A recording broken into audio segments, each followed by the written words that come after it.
J'ai tout de suite vu que la diversité, c'était une stratégie d'affaires, une stratégie de ressources humaines très importante et une véritable valeur dans l'organisation.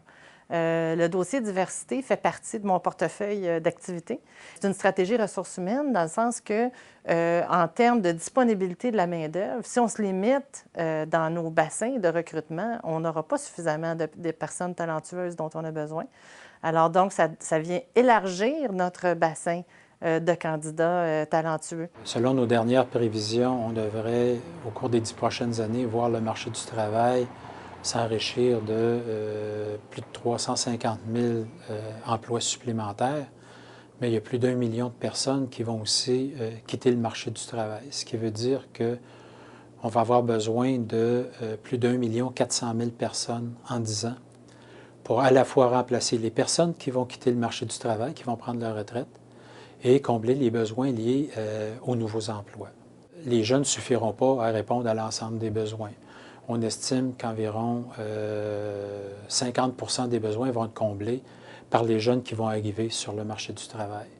Le reste des besoins va devoir être comblé d'autres façons. Dans les prochaines années, l'Hydro va devoir renouveler une bonne partie de sa main-d'œuvre à cause, tous les baby-boomers comme moi sont en train de partir à la retraite actuellement, donc on va nécessairement laisser un trou.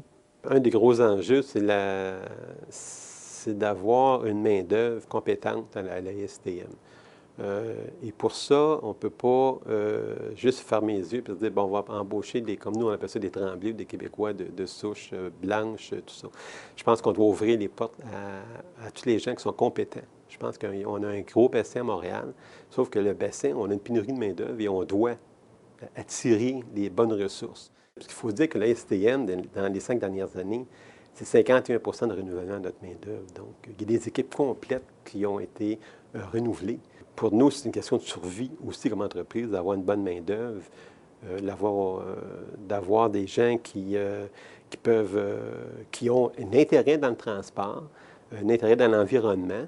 Puis ça, il faut les avoir chez nous. Nous, on est là pour répondre à des besoins d'une clientèle qui, elle aussi, est en train de changer. Et en quelque part, pour pouvoir répondre de façon, je vous dirais, la plus harmonieuse possible, il s'agit de recréer simplement au sein de notre effectif le portrait même de notre clientèle. À chaque fois que nous investissons